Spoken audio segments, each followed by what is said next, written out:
안녕하세요. 전기기능사 필기시험, 특히 혼자 공부하고 계신 여러분을 위한 맞춤 분석 시간입니다. 독하기 진짜 쉽지 않으시죠? 정보는 많은데 뭘 봐야 할지, 특히 계산 문제는 어디서부터 손대야 할지 막막할 때가 많습니다. 그래서 오늘은 여러분께서 공유해 주신 자료, 바로 그 전기기능사 AI 학습 노트 네이버 블로그 있잖아요. 거기에 소개된 쿨롱의 법칙 관련 핵심 기출문제 하나를 오늘 제대로 한번 파헤쳐 보려고 합니다. 네, 바로 3104회로 소개된 문제인데요. 진공 중에서 10의 마이너스 4c와 10의 마이너스 8c의 두 전하가 10m의 거리에 놓여 있을 때 두 전하 사이에 작용하는 힘, N은 이거예요. 이 문제 하나로 오늘 우리가 뭘 얻어갈 거냐? 목표는 명확합니다. 첫째, 쿨롱의 법칙 공식, 이거 정확히 이해하고 문제에 딱 적용하는 법을 익히는 거고요. 둘째는, 이거 진짜 많이들 어려워하시는데 10의 거듭제곱 계산, 그 지수 계산 있잖아요. 그거 실수 없이 하는 능력 키우는 겁니다. 그리고 셋째, 단위, NCM, 이거 무시하면 안 되거든요. 계산할 때 꼭 확인하는 습관을 들이는 거죠. 단순히 답 찾는 걸 넘어서 아예 이 풀이 과정 자체를 통해 전기 이론 기초를 다지고 실전 감각을 키우는 게 이번 시간 핵심 목표입니다. 네, 아주 좋습니다. 목표 설정이 명확하네요. 이 문제가 전기기능사 시험에 자주 나오는 유형이기도 하고요. 또 전기 현상을 이해하는 데 있어서 정말 기본 중에 기본, 그 정전기력을 다루는 거라서요. 확실히 짚고 넘어가야 합니다. 그냥 공식만 외운다, 이게 아니고요. 각 값이 뭘 뜻하는지, 그리고 왜 여기서 이 공식을 써야 하는지 이걸 아는 게 중요하죠. 자, 그럼 본격적으로 문제 분석 시작해 볼까요? 좋습니다. 자, 문제를 다시 한번 천천히 보죠. 진공 중에서 10의 마이너스 4c과 10의 마이너스 8c의 두 전하가 10m의 거리에 놓여 있을 때 두 전하 사이에 작용하는 힘 N은 보기는 이렇습니다. 1번 9 곱하기 10의 2제곱, 2번 1 곱하기 10의 4제곱, 3번 9 곱하기 10의 마이너스 5제곱, 4번 1 곱하기 10의 마이너스 8제곱. 자, 이 문제를 딱 보면 두 전하, 거리, 작용하는 힘, 이런 단어들이 눈에 확 들어오는데요. 여기서 어떤 개념, 어떤 공식을 딱 떠올려야 할까요? 정확합니다. 그 키워드들이 바로 힌트죠. 그러니까 정지에 있는 두 전하 사이에 작용하는 힘, 즉 정전기력을 계산해야 하는 상황인 거죠. 이럴 때 쓰는 가장 기본적인 법칙이 바로 쿨롱의 법칙, 영어로는 쿨럼's law라고 하죠.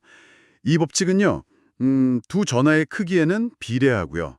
둘 사이 거리의 제곱에는 반비례하는 힘이 작용한다. 이걸 설명하는 거예요.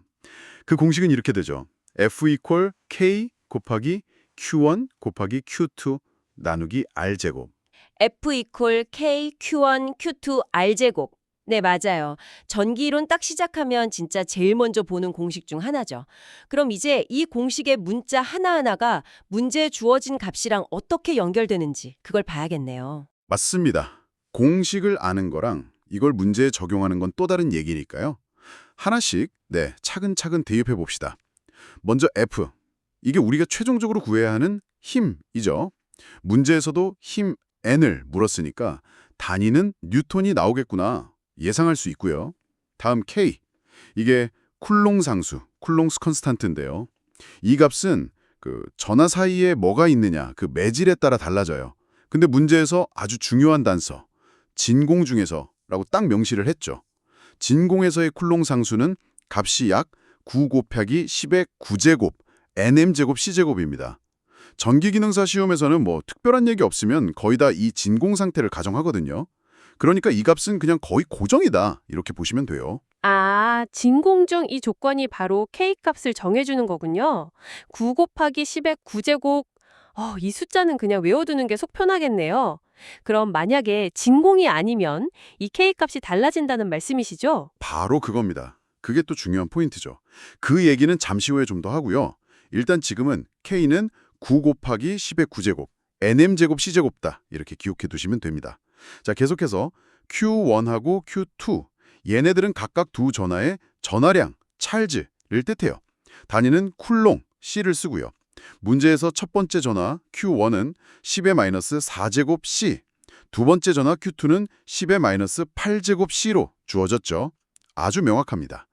마지막으로 R, 이건 두 전하 사이의 거리, distance입니다. 근데 공식에서는 이 거리에 제곱으로 들어간다는 거 이거 조심해야 하고요. 단위는 반드시 미터, m을 써야 합니다. 문제에서는 다행히 10m라고 미터 단위로 딱 주어졌어요. 와, 여기서 진짜 중요한 포인트네요. 거리는 제곱해야 하고 단위는 꼭 미터여야 한다. 만약에 문제에서 센티미터로 주어졌다면 미터로 바꾸는 거 안 하면 그냥 완전 다른 답 나오겠네요. 그쵸? 예를 들어 뭐 10cm였다면 0.1m로 바꿔서 계산해야 하는 거죠. 정확하게 짚으셨습니다. 단위 확인하고 변환하는 거, 이거는 계산 실수 줄이는 데 있어서 아무리 강조해도 지나치지 않아요. 자, 그럼 이제 문제에서 주어진 값들을 공식에 다 넣어볼 준비가 됐습니다. F 이퀄 9 곱하기 10의 9승 nm제곱 c제곱 곱하기 10의 마이너스 4승 c 곱하기 10의 마이너스 8승 c 나누기 10m의 제곱. 식이 조금 복잡해 보일 수 있는데 단계를 나눠서 차분히 계산하면 돼요. 보통은 이제 괄호 안에 있는 전하량 곱셈하고 분모의 거리 제곱, 이걸 먼저 계산하는 게 편합니다. 네, 그럼 일단 분자에 있는 전하량 2개 곱하는 것부터 해볼까요? 10의 마이너스 4승 곱하기 10의 마이너스 8승인데 밑이 10으로 같으면 지수끼리 더하면 되죠. 그럼 마이너스 4 더하기 마이너스 8이니까 마이너스 12. 그래서 10의 마이너스 12승이 되겠네요. 단위는 c 곱하기 c니까 c제곱이 되고요. 맞죠? 좋습니다. 지수 법칙 잘 기억하고 계시네요. 다음은 분모의 거리 제곱입니다. r제곱이니까 10m의 제곱이면 10 곱하기 10은 100이고 단위는 m제곱이 되죠.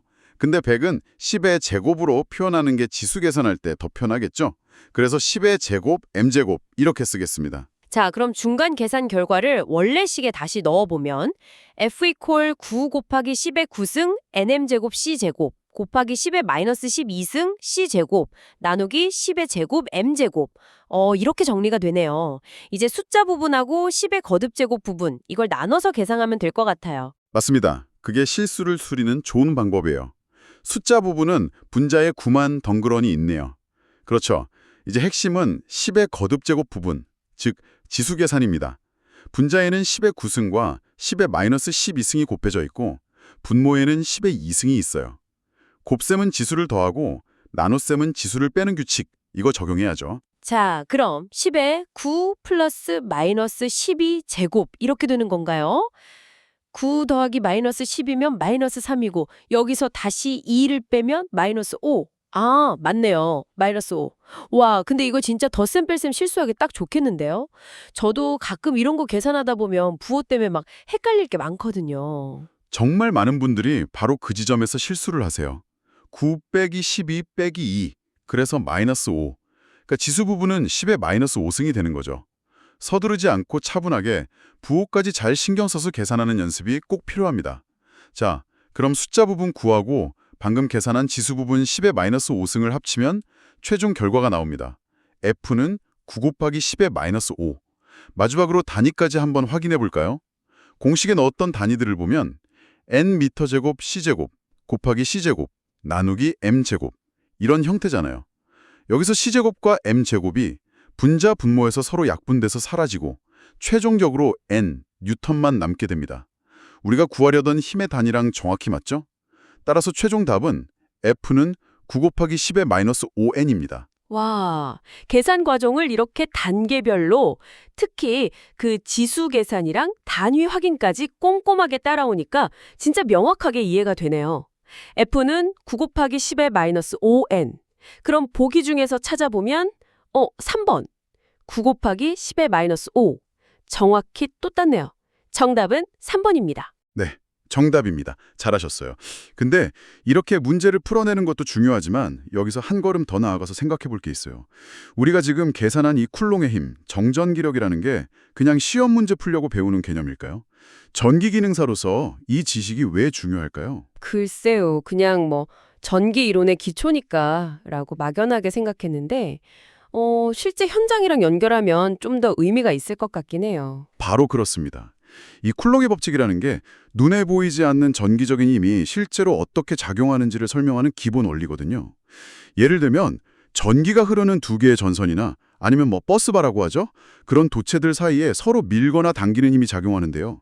이 힘의 크기를 예측하고 적절한 간격을 유지하면서 설계를 해야 안전하겠죠.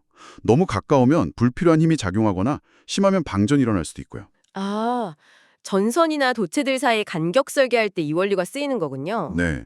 뿐만 아니라 전기 설비에서 절연물 역할이 엄청 중요하잖아요. 절연체 표면에 전하가 쌓이거나 분포하게 되면 주변 도체랑 사이에 정전 기력이 생기고 이게 절연 성능에 영향을 줄 수 있어요. 절연 파괴 전압 같은 개념 이해하는데도 이게 다 바탕이 되는 지식이죠.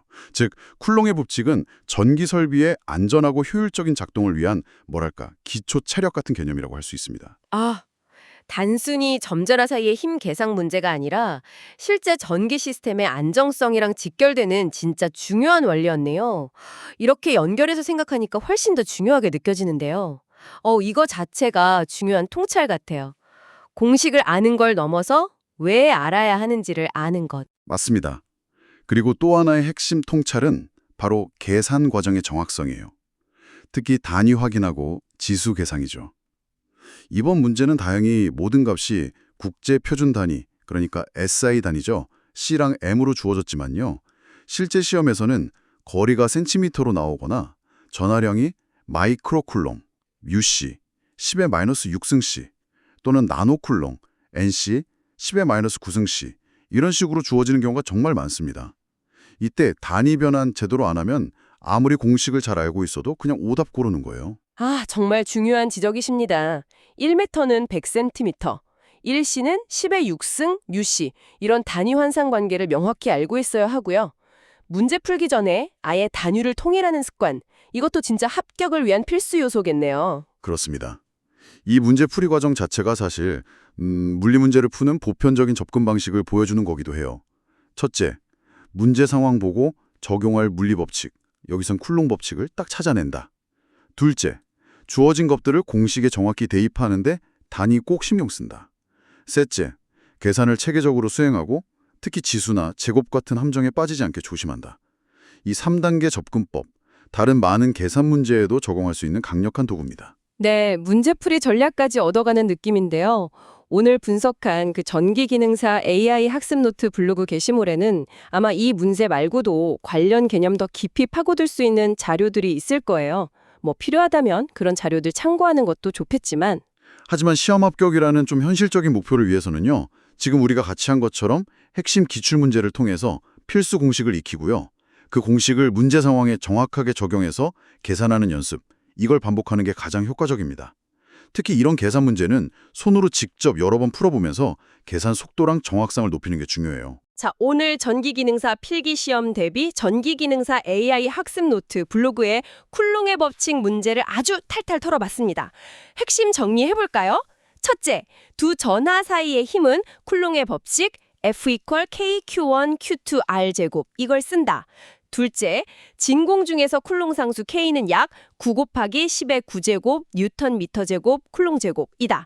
셋째, 전하량 Q1, Q2는 쿨롱 C, 거리 R은 미터, M 단위를 쓰고 거리는 제곱해야 한다. 넷째, 그리고 아까 제일 중요하다고 했던 거 10의 거듭 제곱 계산, 즉 지수 계산. 곱셈은 지수 덧셈, 나눗셈은 지수 뺄셈. 이거 실수 없이 정확하게 하는 연습이 필요하다. 그래서 이 문제의 답은 9 곱하기 10의 마이너스 5제곱 뉴턴, 보기 3번이었습니다. 오늘 저희와 함께 이 문제를 차근차근 풀어보시면서 쿨롱의 법칙 문제에 대한 그 막연한 두려움이 좀 해소되고 이런 식으로 접근하면 되는구나 하는 자신감을 얻으셨기를 진심으로 바랍니다. 마지막으로 여러분의 사고를 조금 더 확장할 수 있는 질문 하나 던져드리고 싶습니다.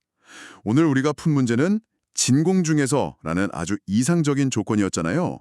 그런데 만약에 이 두 전하가 진공이 아니라 기름 속이나 고무 속 아니면 플라스틱 같은 실제 물질 안에 놓여 있다면 어떻게 될까요? 이런 물질들을 유전체, 다이얼렉틱이라고 부르는데요. 이 유전체 안에 전하가 놓이면 두 전하 사이에 작용하는 힘의 크기, 진공 중에서보다 커질까요, 작아질까요? 정답은 작아진다입니다. 진공이 아닌 다른 물질이 전하 사이에 있으면 그 물질의 고유한 특성 때문에 전기력이 약해져요. 이때 중요해지는 개념이 바로 유전율, 퍼미티비티, 특히 비유전율, relative permittivity라는 겁니다. 모든 물질은 진공보다 큰 비유전율 값을 가지거든요. 공기는 거의 1에 가깝지만요.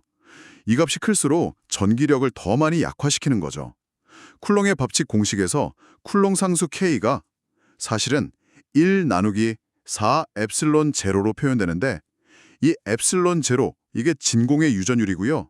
유전체 안에서는 이 엡실론 제로 대신 물질의 유전율 엡실론, 엡실론은 엡실론 제로 곱하기 엡실론 R, 엡실론 R은 비유전율이고요. 값이 들어가게 돼요. 즉, 분모가 커지니까 힘 F는 작아지는 거죠. 왜 유전체가 힘을 약화시키는지 그 원리까지 한번 생각해 보시면 쿨롱의 법칙을 훨씬 더 입체적으로 이해하게 되실 겁니다. 와, 진공이라는 조건 하나 바꿨을 뿐인데 힘의 크기가 달라지고 유전율이라는 새로운 개념까지 등장하는군요. 확실히 더 깊이 파고들 만한 흥미로운 질문입니다. 오늘 분석이 여러분의 학습에 좋은 자극이 되었기를 바랍니다. 꾸준한 연습과 깊이 있는 이해가 합격의 열쇠라는 점 잊지 마시고요. 다음 분석 시간까지 힘내시길 응원합니다. 함께해 주셔서 감사합니다.